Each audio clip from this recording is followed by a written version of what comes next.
నమో వెంకటేశాయ. భవానీ ప్రియ పూరుష భవానీకచరావృష గోవింద గోవింద. గుహాశయాది పురుష మహోదయాత్త కలుష గోవింద గోవింద.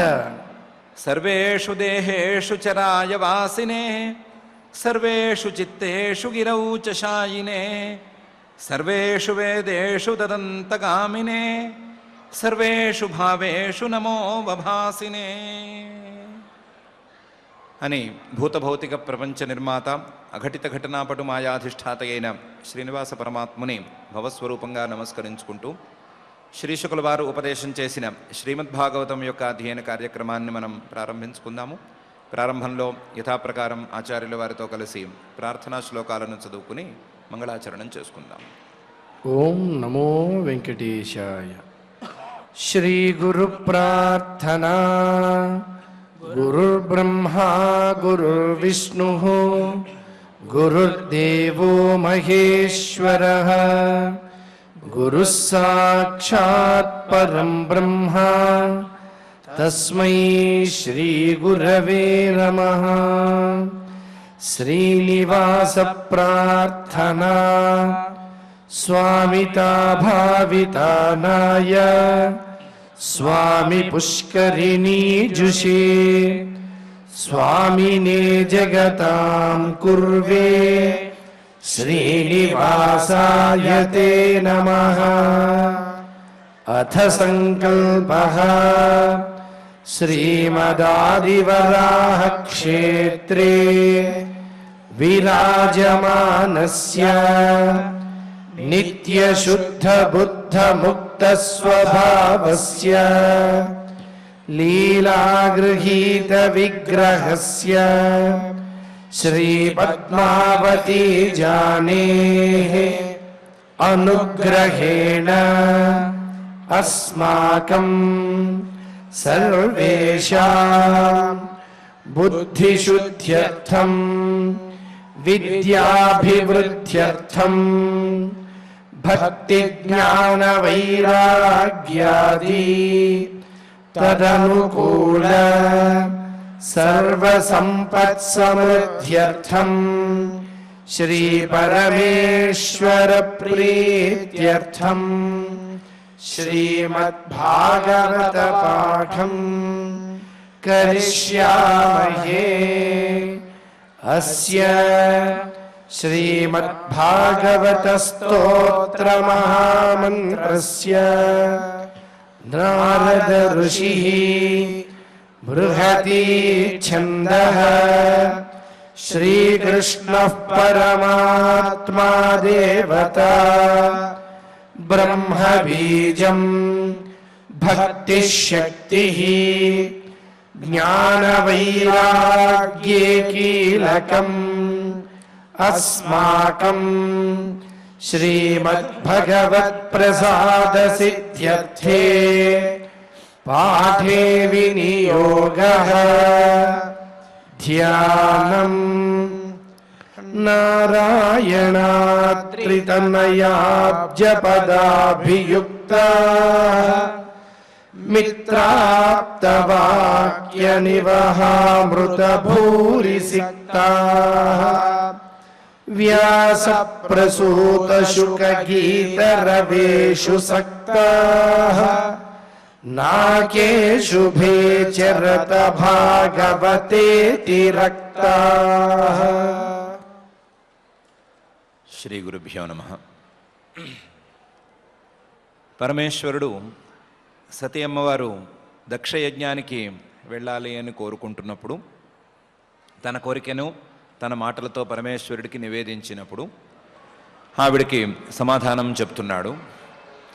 ఆ చెప్పటం అనే సందర్భంలో దగ్గర వాళ్ళ ఇళ్ళకి వెళ్ళటం అనేది తప్పు కాదు, కానీ వాళ్ళు ఎలా ప్రవర్తిస్తున్నారు అనే విషయాన్ని చూసుకోవలసిందే అని ఒక వ్యవహారపరంగానూ తాత్వికంగానూ పనికొచ్చేటువంటి మాట చెప్పాడు. దక్షుడు ప్రస్తుతం ఎట్లా ఉన్నాడు అనే విషయాన్ని కూడా వివరించి చెప్పాడు. చెప్పి అతను చాలా మానసికంగా ఒత్తిడికి గురవుతున్నాడు. తాను చాలా పెద్ద స్థానాలను అందుకున్నానని అనుకుంటున్నాడు, కానీ అందుకోలేక ఇబ్బంది పడుతున్నాడు. పెద్ద స్థానాలలో ఉన్న వాళ్ళని చూసి అసూయ పడుతున్నాడు. ఆ అసూయను ద్వేషంగా మలుచుకుంటున్నాడు. ఆ క్రమంలో భాగంగానే నన్ను ద్వేషిస్తున్నాడే తప్ప అతనిలో వేరే విశేషమేమీ లేదు అనే విషయాన్ని కూడా చెప్పాడు. మనం ముందుగానే అనుకున్నట్టుగా భార్యాభర్తలిద్దరూ ఏకాంతంగా మాట్లాడుకుంటూ ఉంటే మనం ఎలాగో అందులోకి దూరుతాం కదా. ఆ దూరటంలో భాగంగానే ఏం చేసినా ఎన్ని చెప్పినా సరే, ఆ రోజు దక్షుడు యజ్ఞంలో ఉండగా ఆ ప్రజాపతులందరూ కలిసి యజ్ఞం చేస్తున్న సందర్భంలో దక్షుడు వచ్చినప్పుడు మీరు లేచి నుంచోకపోవటం, మీరు లేచి పలకరించకపోవటం అనేదే ఈ సమస్యలన్నిటికీ మూలం. ఆ రోజు అలా చేసి ఉంటే సరిపోయి ఉండేది కదా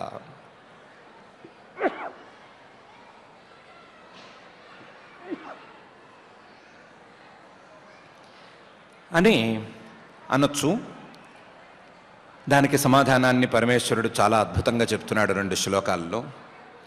ప్రత్యుద్గమ ప్రశ్రయణాభివాదనం విధీయతే సాధుమిథ సుమధ్యమే ప్రాజ్ఞై పరస్మై పురుషాయ చేతసా గుహాశయాయైవ నదేహమానినే అనే శ్లోకంలోను పై శ్లోకంలోను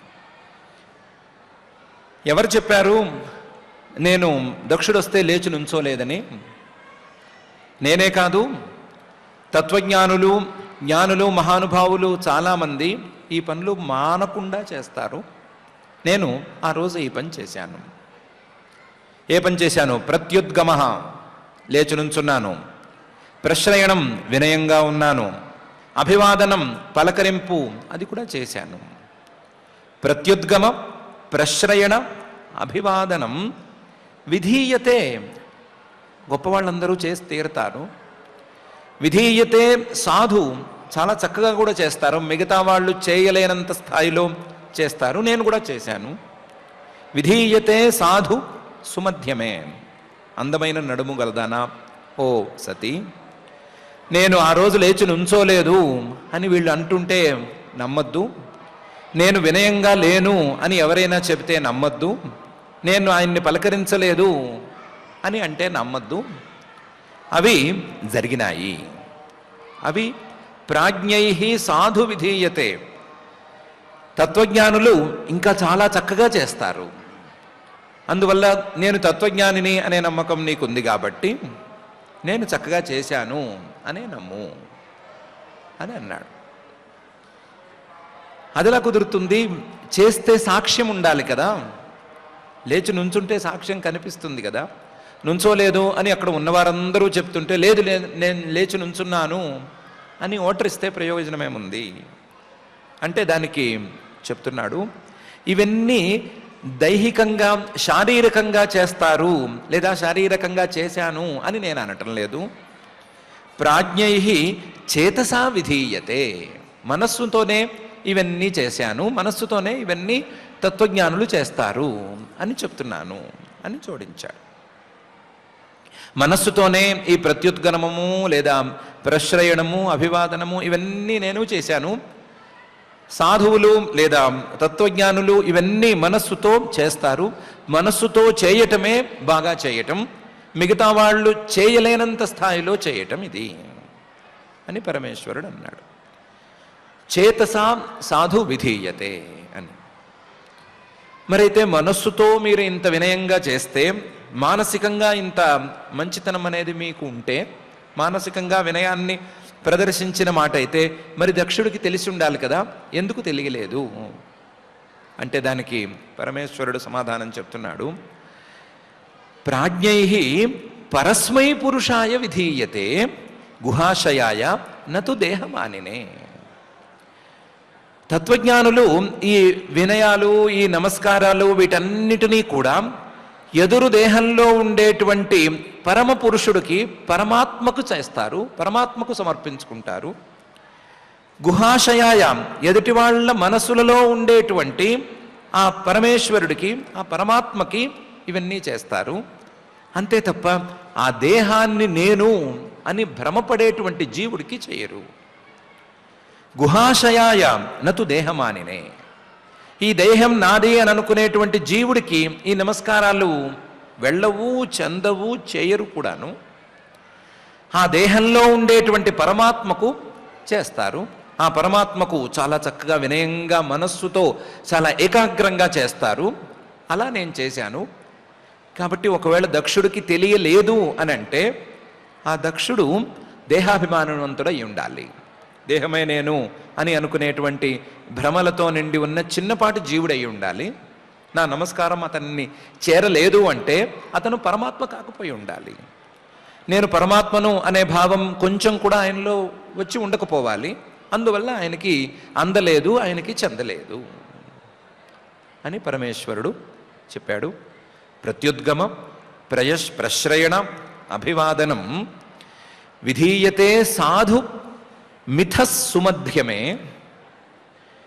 ప్రాజ్ఞైః పరస్మై పురుషాయ చేతసా గుహాశయాయైవ న దేహమానినే అనే ఈ శ్లోకంలో నేను నమస్కారం వినయంగా చేశాను.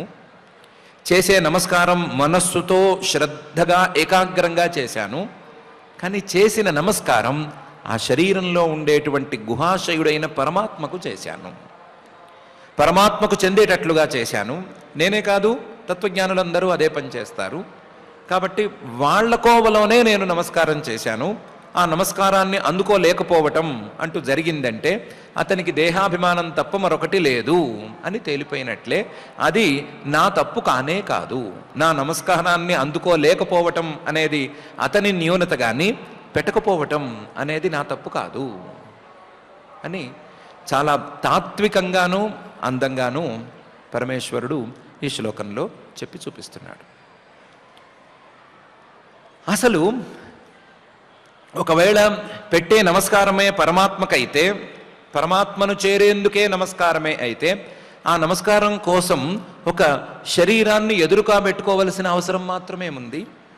ఒక శరీరం ఉంటేనే శరీరంలో ఉండే పరమాత్మకే నమస్కారం అనే మాటకి అవకాశమేముంది? దాన్ని ఎప్పుడూ చేసుకుంటూ ఉండొచ్చు కదా అంటే దానికి చెప్తున్నాడు, అది కూడా కరెక్టే.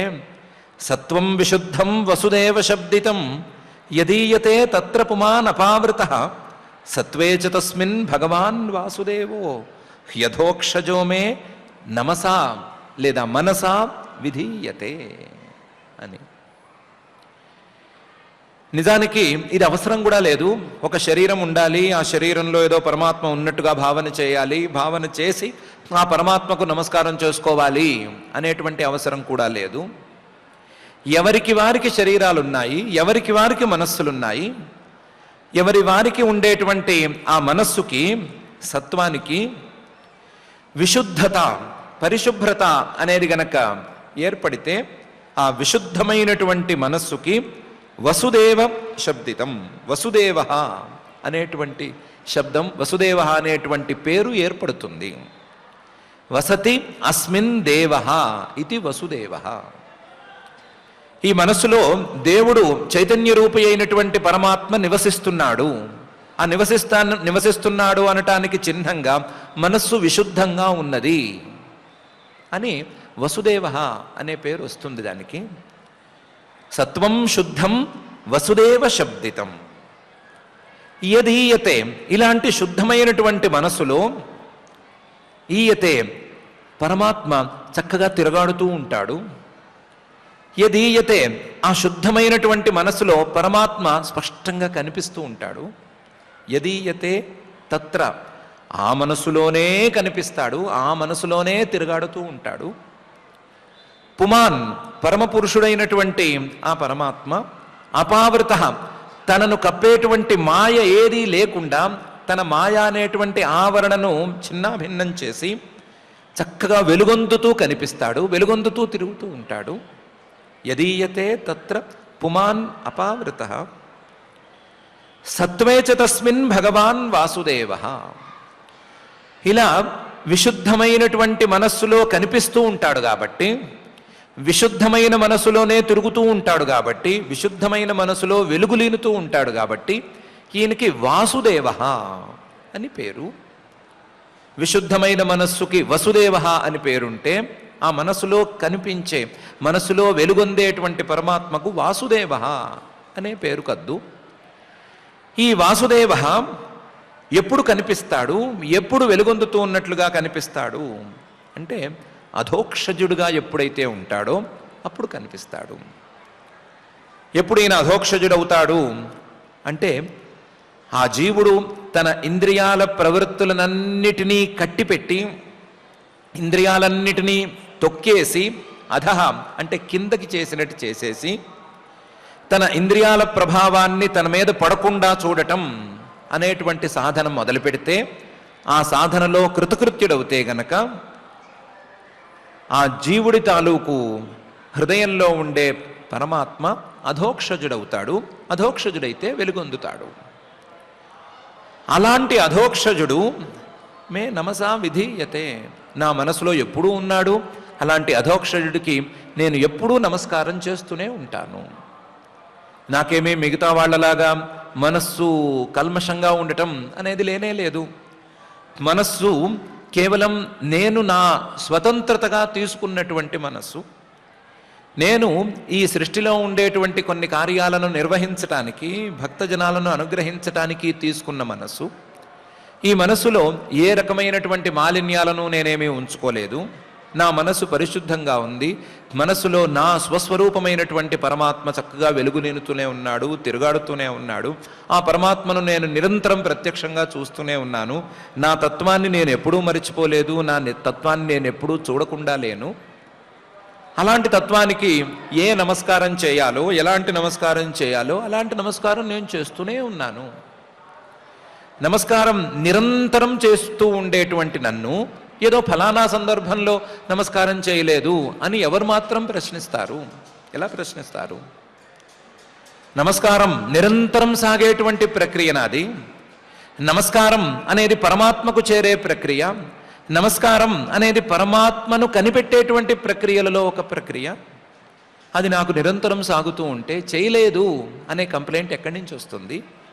కాబట్టి నేను ఆ రోజు ఆయనకి లేవలేదు అనో, వినయాన్ని ప్రదర్శించలేదు అనో, నమస్కారం చేయలేదు అనో నాకు సంబంధించినంత వరకు ఇష్యూ కానే కాదు. అది కేవలం ఆయనకి సంబంధించినంత వరకు ఇష్యూ. దక్షుడి ప్రాబ్లం ఏమిటి అంటే, నేను ఈ శరీరంలో ఉన్నవాణ్ణి, దక్షుణ్ణి, ఈ దేహాభిమానిని చూసి ఆ పరమేశ్వరుడు లేవలేదు అనేది దక్షుడి ప్రాబ్లము. దేహాభిమానం ఉండేటువంటి జీవుణ్ణి చూసి పరమేశ్వరుడు దేహాభిమానం లేనివాడు, మనసులో కల్మషం లేనివాడు లేచి నుంచోవటం అనేది ఎక్కడి నుంచి జరుగుతుంది? జరిగేందుకు అవకాశమే లేదు అని చక్కగా తోసిపారేశాడు. అదే సమయంలో నమస్కారము, దాని యొక్క విలువ, దాన్ని చేయవలసిన విధానము, దాన్ని చేసేటప్పుడు మనస్సును ఉంచుకోవలసినటువంటి విధానము, వీటన్నిటి మీద ఒక కొత్త ఆలోచనను కూడా రేకెత్తించాడు.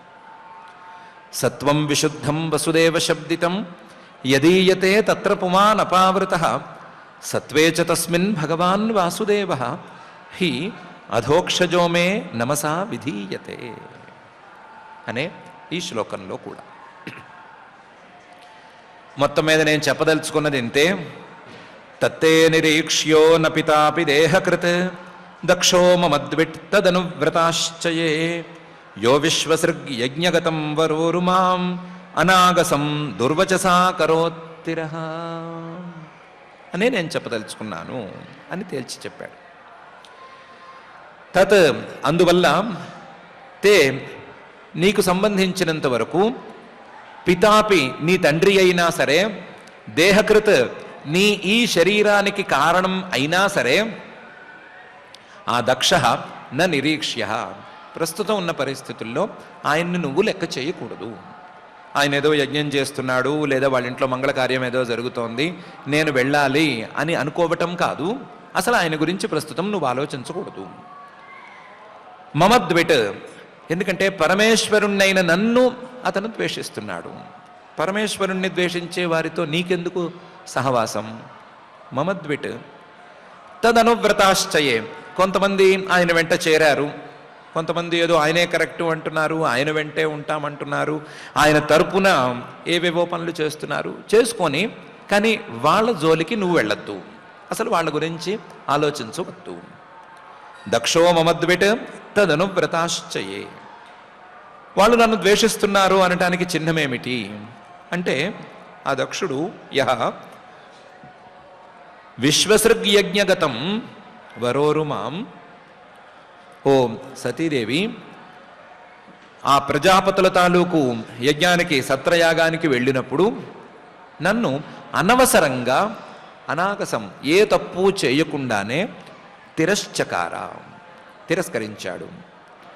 ఎలా తిరస్కరించాడు అంటే, దుర్వచస, అనవసరమైన మాటలు మాట్లాడి, చెడ్డ మాటలు మాట్లాడి, ఇలాంటి వాణ్ణి అలాంటి వాణ్ణి అని నా మీద లేనిపోని నిందారోపణలను చేసి నన్ను తిరస్కరించాడు. ఆ తిరస్కరించిన దక్షుణ్ణి కొంతమంది బలపరిచారు, కొంతమంది నన్నే ఆమోదించారు. వీళ్ళందరూ నన్ను ద్వేషించడమే పనిగా పెట్టుకున్నారు. అలాంటి వాళ్లతో నీకు పని లేదు, వాళ్ళ జోలికి నువ్వు వెళ్ళవద్దు, అసలు వాళ్ళ గురించి నువ్వు ఆలోచించటమే తప్పు అని పరమేశ్వరుడు తేల్చాడు. తత్తే నిరీక్ష్యో న పితాపి దేహకృత్ దక్షో మమద్విట్ తదనువ్రతాశ్చయే యో విశ్వసృక్ యజ్ఞగతం వరోరుమాం అనాగసం దుర్వచసా కరోత్తిరః అనే ఈ శ్లోకంలో.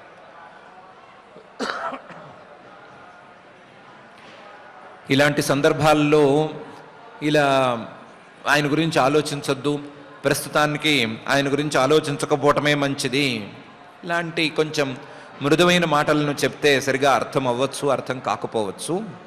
అందువల్ల ఇంకా స్పష్టంగా చెప్పాలి, నోటితో నా మాటగా చెప్పాలి అని పైన ఇంకా స్పష్టమైన మాటతో అమ్మవారితో అంటున్నాడు. యది వ్రజిష్యస్యతిహాయ మద్వచో భద్రం భవత్యా న తతో భవిష్యతి సంభావితస్య స్వజనాత్ పరాభవః యదా స సద్యో మరణాయ కల్పతే అని. ఒకవేళ నేను చెప్పింది కాదని, నన్ను కాదని యది వ్రజిష్యసి, నువ్వు పుట్టింటికే కాబట్టి భర్తని ఎదిరించి వెళ్ళినా తప్పు లేదు అని మిగతా వాళ్ళు అనుకున్నట్లుగా అనుకుని వెళ్ళే మాట అయితే, యది వ్రజిష్యసి అతిహాయ మద్వచ, పరమేశ్వరుణ్ణి నేను ఇంత ఉపపాదన చేసి చెప్తూ ఉండగా కూడా దాన్ని దాటి వెళతాను అనుకుని వెళ్ళినట్లయితే, యది వ్రజిష్యస్యతిహాయ మద్వచ భద్రం భవత్యా న తతో భవిష్యతి, దానివల్ల నీకేమీ మంచి జరగదు. భద్రం భవత్యా న తతో భవిష్యతి, నా మాట కాదని నువ్వు వెళ్ళినట్లయితే, వెళ్ళేది పుట్టిల్లే అయినా నీకేం మంచి జరగదు. మంచి జరగటానికి ఏముంది, పుట్టింట్లో మంచి ఏమీ జరగదు, మంచేమీ ఎదురు చూడనక్కర్లేదు అని అనుకోకు. ఒక మాట చెప్తున్నాను, దాన్ని బట్టి జాగ్రత్తగా అర్థం చేసుకో అని పై మాట కూడా చెప్తున్నాడు. సంభావితస్య స్వజనాత్ పరాభవః, బాగా గౌరవంగా బతికిన వాళ్ళని గనక స్వజనులు తమ వాళ్ళు అవమానం చేస్తే, పరాభవం చేస్తే, ఆ పరాభవం ఎప్పుడైతే నడుస్తుందో యదా సహ సద్యో మరణాయ కల్పతే, ఆ పరాభవం వెంటనే ఆ వ్యక్తికి మరణంలాగా మారుతుంది. బాగా గౌరవంగా బతికినటువంటి వాళ్ళని తమ వాళ్లే గనక అవమానం చేసినట్లయితే, ఆ అవమానం ఆ గౌరవంగా బతికినటువంటి వ్యక్తికి మరణం లాంటిది అవుతుంది, మరణం దాకా వెంటాడుతుంది అనే మాట చెప్పాడు. సంభావితస్య స్వజనాత్ పరాభవః యదా స సద్యో మరణాయ కల్పతే అని. దీన్ని బట్టి భద్రం న భవిష్యతి అనేదానికి నువ్వు అర్థం తెలుసుకో. నీకేం మంచి జరగదో దీన్ని బట్టే నువ్వు అర్థం చేసుకో అనే విషయాన్ని చెప్పి, నువ్వు వెళ్ళవద్దు, వెళితే నీకు జరగరాని కీడు జరుగుతుంది అనే మాట చెప్పేశాడు. యది వ్రజిష్యస్యతిహాయ మద్వచో భద్రం భవత్యా న తతో భవిష్యతి సంభావితస్య స్వజనాత్ పరాభవః యదా స సద్యో మరణాయ కల్పతే అని. ఈ శ్లోకంతో 25 శ్లోకాలు కలిగినటువంటి ఈ 3వ అధ్యాయం పూర్తయిపోయింది. ఈ 3వ అధ్యాయంలో సతీరుద్ర సంవాదం అనే పేరు కలిగినటువంటి ఈ అధ్యాయంలో పేరుకు తగ్గట్లుగానే సతీదేవి తన తండ్రి గారింట్లో ఏదో మహాయజ్ఞం జరగబోతున్నట్లుగా తెలుసుకోవటం, వినటం, ఆ యజ్ఞానికి నేను కూడా వెళ్ళాలి అని ఆవిడ అనుకోవటం, అనుకున్నదే తడవు పరమేశ్వరుడి దగ్గరికి వచ్చి పర్మిషన్ అడగటం, ఆయన వద్దు అనటం అనేటువంటి ప్రస్తావనలు ఉన్నాయి. ఆ సతీ శ్రీరుద్రుడు వీళ్ళిద్దరి యొక్క సంవాదం ప్రత్యేకించి ఈ అధ్యాయంలో ఉంది. ఈ సతీరుద్ర సంవాదం అనేటువంటి అధ్యాయం పూర్తయిన తర్వాత 4వ అధ్యాయంలో పైన ఏం జరిగింది అనే విషయాన్ని మైత్రేయ మహర్షి గారు చెప్తున్నారు. మైత్రేయ ఉవాచ ఏతావదుక్త్వా విరరామ శంకరః పత్న్యంగనాశం హ్యుభయత్ర చింతయన్ సుహృద్దిదృక్షుః పరిశంకితాభవాత్ నిష్క్రామతి నిర్విశతి ద్విధాససా అని. ఏ సంసారంలోనూ రాకూడని సమస్య వీళ్ళిద్దరికే వచ్చి పడింది, ఆది దంపతులకే వచ్చి పడింది. తల్లి పుట్టింటికి వెళ్ళాలనుకుంటోంది, ఆయనేమో పుట్టింటికి వెళ్ళటం నీకు మంచిది కాదు అని అంటున్నాడు. ఆ మాట ఆయన చెప్పి తీరాలి, చెప్పటం తప్ప ఆయనకి వేరే దారి లేదు. ఈవిడ వినే పరిస్థితిలో ఉందా లేదా తెలియదు. ఇలాంటి ఘోరమైన పరిస్థితి ఆది దంపతులకే వచ్చింది. వీళ్ళిద్దరిలోకి పరమేశ్వరుడు చాలా చాలా చాలా తెలివైనవాడు. ఎంత మాట్లాడాలో అంత మాట్లాడేసి ఏతావదుక్త్వా విరరామ, ఆయన ఊరుకున్నాడు. ఇంకా ఎక్కువ మాట్లాడితే అది పోట్లాటకు దారి తీస్తుందే తప్ప, మాటకి మాట పెరుగుతుందే తప్ప సరిగ్గా సాగదు అని ఇంతవరకు చెప్పి తూష్ణీమాస, ఊరుకుండిపోయాడు. ఆయన ఎవరు అంటే శంకర, అందరికీ మంచి చేసేటువంటి వాడు. తనకు తెలిసినంత వరకు ఎవరున్నా సరే అందరికీ మంచి జరగాలి అనే ప్రయత్నంలోనే ఉండేటువంటి వాడు. అలాంటి వాడు భార్యకి మంచి తప్ప ఇంకోటి చేయాలని అనుకోడు. అలాంటి శంకరుడు ఇంక చేసేదేమీ లేక మాట్లాడవలసినంత మాట్లాడి ఊరుకున్నాడు. మాట్లాడట్లేదు కానీ లోపల ఆలోచిస్తున్నాడు. లోపల ఆలోచిస్తే ఎలా ఉంది? పత్న్యంగనాశం యుభయత్ర చింతయన్. ఆవిడ మొహం చూస్తే చాలా తీక్ష్ణంగా ఉంది. చెప్పినా సరే ఆగాలి అని ఆవిడ అనుకుంటున్నట్లుగా అనిపించటం లేదు. ఆవిడ గనక ఆగాలి అని అనుకోకుండా ఇక్కడి నుంచి బయలుదేరి వెళ్ళిందా, అక్కడ దక్షుడి ఇంట్లో ఏం జరగబోతుందో అని ఒక బాధ. పోనీ వెళ్లకుండా ఇక్కడే ఉందా అంటే మా వాళ్ళ ఇంట్లో మా పుట్టింట్లో కార్యక్రమం జరుగుతుంటే నేను వెళ్ళలేకపోయాను అని బాధపడుతూ ఏం చేసుకుంటుందో అని ఇంకొక బాధ. ఏ విధంగా చూసినా సరే ఈవిడ నష్టపోబోతోంది అని తోచేసరికి పత్న్యంగనాశం, తన భార్య అయినటువంటి సతీదేవి యొక్క శరీరానికి ఏదో ఇబ్బంది కలగబోతోంది. అది పుట్టింటికి వెళ్ళినా పుట్టింటికి వెళ్లకుండా ఇక్కడే ఉన్నా రెండు రకాలుగాను కలగబోతోంది అని ఉభయత్ర చింతయన్, రెండు వైపులా ఈవిడే ఇబ్బంది పడబోతోంది అని ఆలోచించాడు. ఆలోచిస్తూనే ఉన్నాడు. ఆలోచనలేమీ తెగేవి కావు. ఆలోచిస్తూ ఉన్నాడు, మంచిదేమైనా జరగాలి, ఇంకా ఏమైనా మార్పు రావాలి అని ఆలోచిస్తున్నాడు. ఆవిడ పరిస్థితి అంతకంటే ఘోరంగా ఉంది.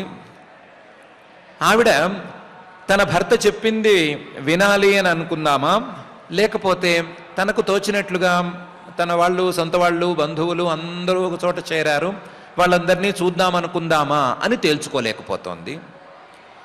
సుహృద్దిదృక్షు, తన వాళ్ళందరూ, చుట్టాలందరూ, అక్క చెల్లెళ్ళు, తల్లులు అందరూ ఒక చోట చేరారు, వాళ్ళందరినీ చూడటం అనేది అక్కడికి వెళితే సాగుతుంది.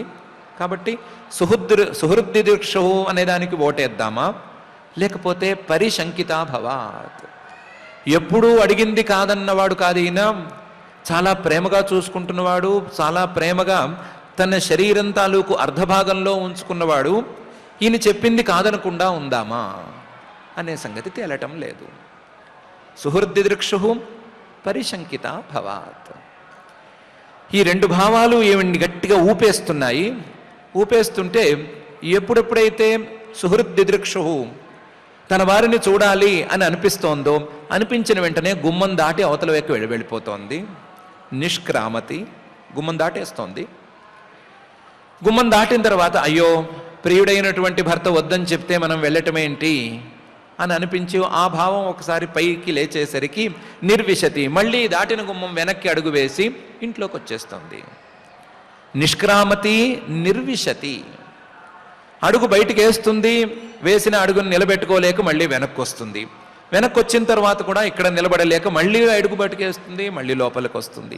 ఇలా ద్విధా ఆసస, రెండు రకాలుగాను ఉండిపోయింది. బయటికి రెండు రకాలుగా ఉండటం మాత్రమే కాదు, లోపల కూడా ద్విధా ఆశ. వెళ్ళాలా వద్దా, వెళ్ళాలా వద్దా. వెళితే తన వాళ్ళందరినీ చూడొచ్చు, కానీ వెళితే భర్త మాటను కాదన్నట్లు అవుతుంది. వెళ్ళాలా వద్దా, వెళ్ళాలా వద్దా అనేటువంటి సందేహంలో ఆవిడ ఇబ్బంది పడుతోంది. ఏం జరిగినా సరే ఈవిడికే నష్టం అని ఆయన ఇబ్బంది పడుతున్నాడు. ఏం చేస్తే బాగుంటుంది అని తేలక ఆవిడ ఇబ్బంది పడుతోంది.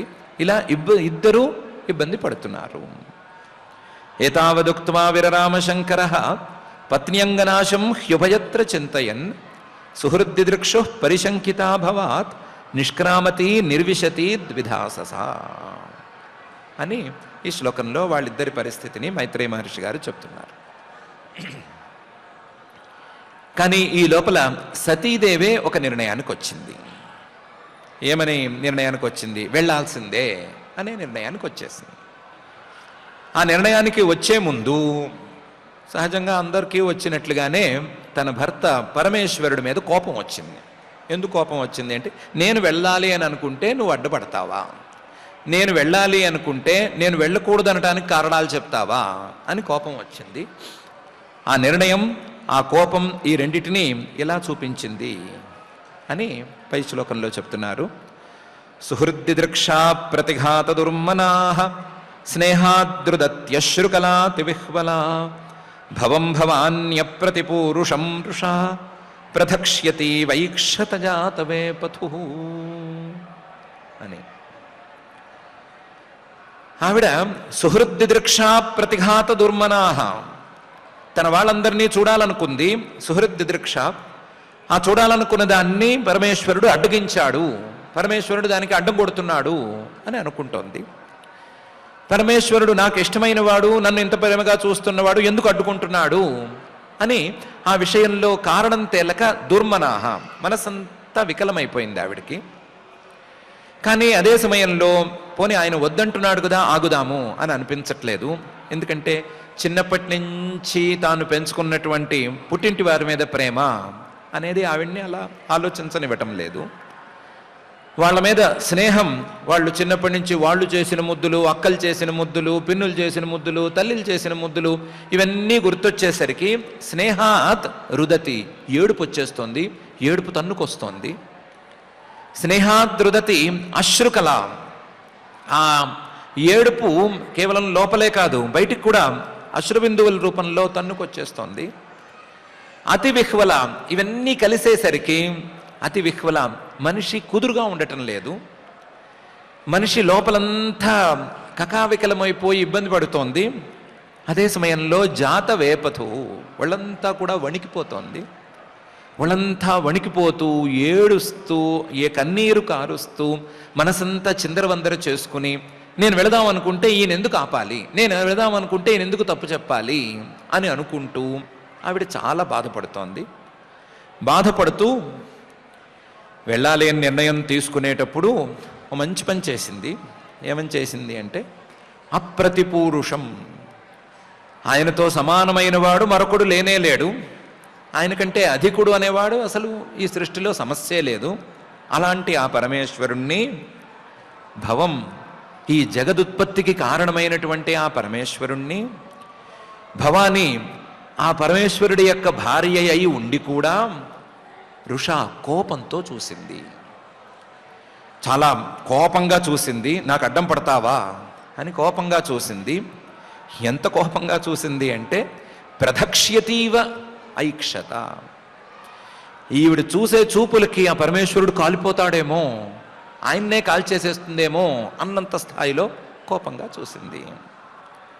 ఆడవారి హక్కుల్లో ఒక హక్కు కదా మొగుణ్ణి కోపంగా చూడగలగటం. ఏ తప్పు ప్రపంచంలో ఎక్కడ ఎలా జరిగినా సరే ఆ తప్పు మొగుడిదే అని మొగుడిని ఎత్తినేసి మొగుడిని కోపంగా చూడటం అని ఆడవారి హక్కుల్లో ఒక హక్కు కదా. ఆ హక్కును వాడుకుంది. వాడుకుని ప్రధక్ష్యతీవ ఐక్షత, నేను వెళదామనుకున్నప్పుడు అడ్డం పడటం నీ తప్పు అని ఆ తప్పుకు ఫలితంగా అన్నట్లుగా కోపంగా చూసింది. లోపలేమో ఉన్నది బాధ, తన్నుకొస్తోందేమో ఏడుపు, ఒంట్లో ఉన్నదేమో ఒళ్ళంతా వణుకు, ఒక నిర్ణయం తీసుకోగలిగినటువంటి శక్తి పరిస్థితి ఆవిడికి లేవు. ఇలాంటి లేని సందర్భంలో ప్రత్యేకించి ఆ భర్త మీద కోపం కూడా ప్రదర్శించింది. దాంతో ఈ సంఘటనను మొత్తాన్ని పరిపూర్ణం చేసి పెట్టింది అని మహర్షి గారు సుహృద్దిదృక్షా ప్రతిఘాత దుర్మనాః స్నేహాద్రుదత్యశ్రుకలాతి విహ్వల భవం భవాన్యప్రతిపూరుషం రుష ప్రధక్ష్యతి వైక్షత జాతవేపథు అని వర్ణించి చూపిస్తున్నారు. కోపంగా చూసింది కానీ ఏమీ అనలేదు, మాట్లాడలేదు. మాట్లాడకుండానే తతో వినిశ్వస్య సతీ విహాయతం శోకేన రోషేణ చ దూయతా హృదా పిత్రోరగాత్ స్త్రైణ విమూఢధీర్గృహాన్ ప్రేమ్ణాత్మనో యోర్ధమదాత్ సతాం ప్రియ అని పైన ఏం చేసింది అని వర్ణిస్తున్నారు. తతః కోపంగా చూసిన తర్వాత వినిశ్వస్య గట్టిగా ఒక నిట్టూర్పు విడిచింది. ఇంతే అని అంది. విడిచింది మాత్రం, నిట్టూర్పు విడిచింది, ఊరుకోలేదు. సతీ చాలా మంచి ఆవిడ సహజంగా. ఈ సందర్భం కాకపోతే మిగతా సందర్భాలలో చాలా గొప్ప ఆవిడే. విహాయతం ఆయన్ని విడిచిపెట్టేసింది. విహాయతం శోకేన రోషేణ చ దూయతా హృదా పిత్రోరగాత్. పిత్రోహం తన తల్లిదండ్రుల యొక్క ఇంటికి వెళ్ళటానికి, పుట్టింటికి వెళ్ళటానికి బయలుదేరి వెళ్ళిపోయింది. పిత్రోరగాత్. వెళ్ళేటప్పుడు సుఖంగా వెళ్ళిందా? పోని నిర్ణయం తీసుకున్నాను, నా నిర్ణయం నాది అనుకుని వెళ్ళిందా? శోకేన రోషేణ చ దూయతా హృదా అనే 3 రకాలుగా వెళ్ళింది. శోకంతో వెళ్ళింది. నేను నా భర్త మాటను కాదని వెళుతున్నాను అని తనకే ఇష్టం లేని ఈ భర్త మాటను కాదనటం అనే దానికి ప్రతిఫలంగా శోకంతో వెళ్ళింది. కానీ నేను కాదనటానికి కారణం ఎవరు అంటే ఆ భర్తే. నేను వెళతానంటే వద్దన్నాడు కాబట్టి అని ఆయన మీద రోషేణ కోపంతో బయలుదేరింది. ఇలాంటి పరిస్థితులు ఇంకోళ్ళకి ఎవరికి రాకూడదు, పగవాళ్ళకు కూడా అందకూడదు అని దూయతా హృదా, మనసంతా బాధపడుతుంటే బాధతో బయలుదేరింది. శోకేన రోషేణ చ దూయతా హృదా పిత్రోరగాత్. మరైతే ఇంత శోకంతో, ఇంత రోషంతో, దీంతో బయలుదేరటం ఎందుకు? ఇలా కోపాలు, తాపాలు, ఏడుపులు గట్రా ఉన్నప్పుడు డ్రైవింగ్స్ అవి చేయొద్దంటారు కదా, ప్రయాణాలు చేయొద్దంటారు కదా. ఎందుకు ప్రయాణ సమయంలో ఇవన్నీ ఉంచుకోవటం? కనీసం కాసేపు ఆగి బయలుదేరచ్చు కదా అంటే అలా చేయరు. స్త్రైణ విమూఢ ధీహి. ఆవిడ ఆ సమయంలో స్త్రీగా నా పుట్టిల్లు అనే ఆలోచిస్తోంది. నేను పుట్టింటికి వెళ్ళాలి అనేటువంటి ఆలోచనలోనే ఉంది. ఎందుకు వెళ్ళాలి, ఎందుకు వద్దంటున్నారు, వద్దని ఆగితే ఉపయోగం ఏముంది, ఇప్పుడు ఈ యజ్ఞాన్ని దాటిస్తే ఇంకో దానికి పైదానికి ఎలా చూసుకోవచ్చు, వేరే ఏర్పాట్లు ఎలా చేసుకోవచ్చు, ఇలాంటి ఆలోచనలు ఏమీ ఆవిడికి రావటం లేదు. స్త్రైణ విమూఢధి, స్త్రీ బుద్ధి అనేది పుట్టింటి మీద అతి వ్యామోహం అనేటువంటిది ఆవిడ్ని పూర్తిగా కప్పేసింది. ఆవిడ బుద్ధి పనిచేయటం లేదు కాబట్టి ఇలా శోకేన రోషేణ దూయతా హృదా బయలుదేరింది అంటున్నారు కదా. వెళితే తప్పేంటి, ఆ మాత్రం ఇండిపెండెన్స్ ఉండకూడదా ఆడవాళ్ళకి అని అంటే, ఈ ఎగసెక్కాలకేం తక్కువ లేవు, బాగానే మాట్లాడతారు. మిగతా వాళ్ళ కేసు వేరు, ఆవిడ కేసు వేరు. ఆవిడ అర్ధనారీశ్వరుడి యొక్క సగభాగం. ఆయన ప్రేమ్ణా ఆత్మనః యోర్ధమదాత్ సతాం ప్రియ. ప్రేమతో తన శరీరంలో అర్ధభాగాన్నే ఆవిడికి ఇచ్చేశాడు. ప్రేమతో తన శరీరంలో అర్ధభాగాన్ని ఇచ్చిన వాణ్ణి ఏ స్థాయిలో గౌరవించాలి, ఏ స్థాయిలో ప్రేమించాలి, ఆయన వద్దంటే ఎలా ఆగాలి, ఆయన రాకపోతే వెళ్లకుండా ఎలా ఉండాలి, అసలు ఆయన రాకపోతే వెళ్ళటం అనేది ఎలా కుదురుతుంది అనేది ఆలోచించాలి కదా. ప్రేమ్ణా ఆత్మనః అర్ధమదాత్. ఆయన తన శరీరంలోని సగభాగాన్ని ఇచ్చాడు. మిగతా మగవాళ్ళు ఆస్తుల్లో సగం కూడా రాయరు పెళ్ళైన తర్వాత. ఎప్పటికో ఏదో అంటూ ఉంటారు, మాటలు చెప్తారు, కానీ ఆస్తుల్లో సగం కూడా రాయరు. మిగతా వాళ్ళని ఎవరిని నమ్మక్కర్లేదు, కానీ ఈయన్ని మాత్రం నమ్మచ్చు. తన శరీరంలో సగభాగాన్ని ఇచ్చాడు, అందులో ప్రేమగా ఇచ్చాడు. ఇలాంటి ప్రేమమూర్తి, అందులో సతాంప్రియ, మంచి వాళ్ళందరికీ ప్రియుడైనటువంటి వాడు, అందరికీ ప్రియుడైనటువంటి వాడు, మృడు, ప్రేమగా చూస్తూ ఉన్నవాడు, అర్ధనారీశ్వర తత్వాన్ని బోధిస్తున్నవాడు, ఇలాంటి వాడిని విడిచిపెట్టి వెళ్ళటం అనేది తప్పున్నారా చెప్పాల్సిందే అని మహర్షి గారు అంటున్నారు. ఆవిడ బయలుదేరి వెళ్ళటమే తప్పు, అందులో ఏ సందేహమే లేదు అని తేల్చి చెప్తున్నారు. తతో వినిశ్వస్య సతీ విహాయతం శోకేన రోషేణ చ దూయతా హృద పిత్రోరగాత్ స్త్రైణ విమూఢధీర్గృహాన్ ప్రేమ్ణాత్మనో యోర్ధమదాత్ సతాం ప్రియ అనేటువంటి ఈ శ్లోకంలో ఏదో బయలుదేరింది ఆవిడ, ప్రేమగా ఈయన చూసుకున్నాడు, కాదనుకుని బయలుదేరింది. ఏదో వాళ్ళిద్దరి సమస్య ఇది. పోనీ దీన్ని అడ్డం పెట్టుకుని ఎవరైనా వద్దంటే కాసేపు ఆలోచించాలి, ఆగాలి అంటే కంప్లైంట్ అయిపోతుంది. అందులోనూ భర్త చెప్పినప్పుడు మంచి మాటలు వినాలి, ఆ మంచి మాటలకు తగ్గట్టుగానే నడుచుకోవాలి అని అంటే ఇంకా పెద్ద తప్పు అయిపోతుంది. కాబట్టి ఇలాంటి నిర్ణయాలేమీ మనం తీసుకోవద్దు. జరిగిన దాన్ని జరిగినట్లుగానే అర్థం చేసుకుందాము. అర్థం చేసుకోవటంలో భాగంగానే పరమేశ్వరుడు చెప్పినటువంటి మనస్సుతో చేసేటువంటి ప్రత్యుద్గమ ప్రశ్రయణాభివాదనాలు అనే విషయాల్ని ఇంకా ఎక్కువగా అర్థం చేసుకుందాము. మనస్సుతో వినయము, ఆ వినయంతో ఎదుటి శరీరంలోనూ ఎదుటి మనసులోనూ ఉండేటువంటి పరమాత్మకు నమస్కారం పెట్టుకోవటం, పరమాత్మను నమస్కరించుకోవటం, ఆ నమస్కారాన్ని నిరంతరం చేసే స్థాయిని అందుకోవటం అనేటువంటి విధానాలను మాత్రమే మనం జాగ్రత్తగా పట్టుకుని మనం కూడా పరమాత్మను ఆ స్థాయిలో మనసులో నమస్కరించుకునేటువంటి స్థాయికి ఎదగాలి అని ఈ సందర్భంగా ఆశించుకుందాము. మన ఆశలను సజీవంగా ఉంచవలసిందిగా ఆ భూతభౌతిక ప్రపంచ నిర్మాత అఘటిత ఘటనాపటు మాయాధిష్ఠాత అయిన శ్రీనివాస పరమాత్మని భక్తిగా ప్రార్థన చేసుకుందాము. ఇక ఆలస్యమైంది కాబట్టి పారాయణ కార్యక్రమాన్ని ప్రారంభించుకుందాం. ఓం నమో వెంకటేశాయ. సతి సుహృద్దర్శనేచ్ఛ ప్రతికూల దుఃఖ స్వాంతయగుచు అంగములు వడక అందంద దొరగడున శ్రుపురంబులు గండ భాగంబుల గడలు గొనగ ఉన్నత స్తన మండలో పరిహారముల్ వేడి నిట్టూర్పుల వెచ్చగంద అధిశోక రోషాకులాత్యంత దోదూయమనమై హృదయంబు మలగుచుండ మరియు కుపితాత్మయై స్వసమానరహితునాత్మదేహంబు సగమిచ్చినట్టి భౌని విడచి ముఠాత్మయగుచునౌ వెలది జనియే జనగుజూచెడు వేడుక సందడింప అని ఆ సతీదేవి యొక్క పరమాత్మయందు చూపించినటువంటి వైనాన్ని మనం ఈనాడు కోపాన్ని, తాపాన్ని, అదేవిధంగా ఆమెకు ఆయనపై ఉన్నటువంటి భావాలన్నిటినీ కూడా శ్రీమద్ భాగవత అమృత రసాస్వాదంలో భాగంగా మనం చక్కగా ఆచార్యముఖంగా ఆలకించాం. నిరంతరము ఇలా భాగవత కథామృతాన్ని అందుకునేటువంటి శక్తిని, యుక్తిని, భక్తిని ప్రసాదించమని ఆ దేవదేవుని శ్రద్ధగా వేడుకుంటూ నేడు శ్రీమద్ భాగవతంలో చతుర్థ స్కంధంలో తృతీయాధ్యాయంలో 22వ శ్లోకం దగ్గర నుంచి భక్తిగా శ్రద్ధగా పారాయణ చేసుకుందాం. అథ శ్రీమద్భాగవతే పారమహంస్యాం సంహితాయాం చతుర్థ స్కంధే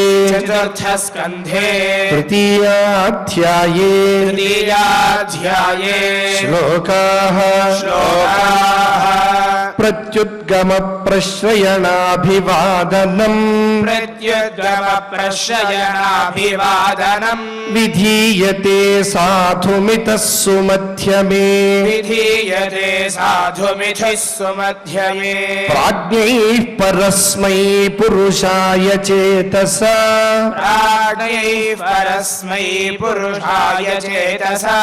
గుహాశయాయైవ న దేహమానినే स्वार्थयायैव न देहमानिने सत्त्वं विशुद्धं वसुदेव शब्दितं सत्त्वं विशुद्धं वसुदेव शब्दितं यदीयते तत्र पुमानपावृतः यदीयते तत्र पुमानपावृतः सत्त्वे च तस्मिन् भगवान् वासुदेवो सत्त्वे च तस्मिन् भगवान् वासुदेवो यथोक्षजो मे नमसा विधीयते यथोक्षजो मे नमसा विधीयते तत्ते निरीक्ष्यो न पितापि देहकृत् तत्ते निरीक्ष्यो न पितापि देहकृत् दक्षो मम द्वित्तदनुव्रताश्च ये दक्षो मम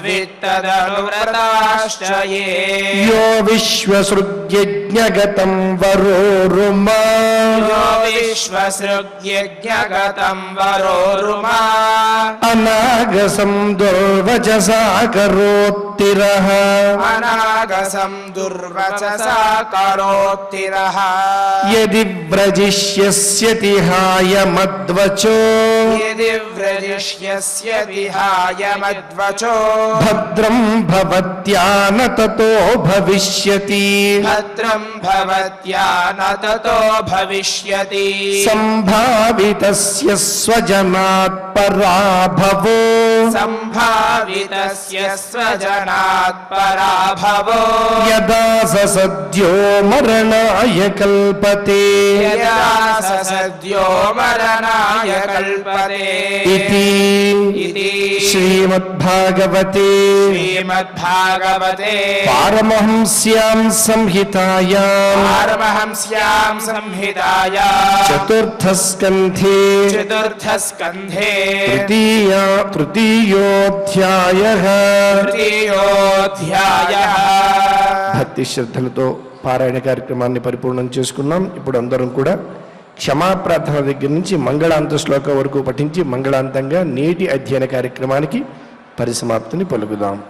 అథ క్షమా ప్రార్థనా యదక్షరపదభ్రష్టం మాత్రాహీనం చ యద్భవేత్ తత్సర్వం క్షమ్యతాం దేవ నారాయణ నమోస్తుతే. అథ భగవత్ సమర్పణం కాయేన వాచా మనసేంద్రియైర్వా బుద్ధ్యాత్మనా వా ప్రకృతే స్వభావాత్ కరోమి యద్యత్ సకలం పరస్మై నారాయణాయేతి సమర్పయామి. అథ లోకక్షేమ ప్రార్థనా సర్వే భవంతు సుఖినః సర్వే సంతు నిరామయాః సర్వే భద్రాణి పశ్యంతు మా కశ్చిత్ దుఃఖభాగ్ భవేత్. అథ మంగళం శ్రియః కాంతాయ కళ్యాణ నిధయే నిధయేర్థినాం శ్రీవేంకటనివాసాయ శ్రీనివాసాయ మంగళం.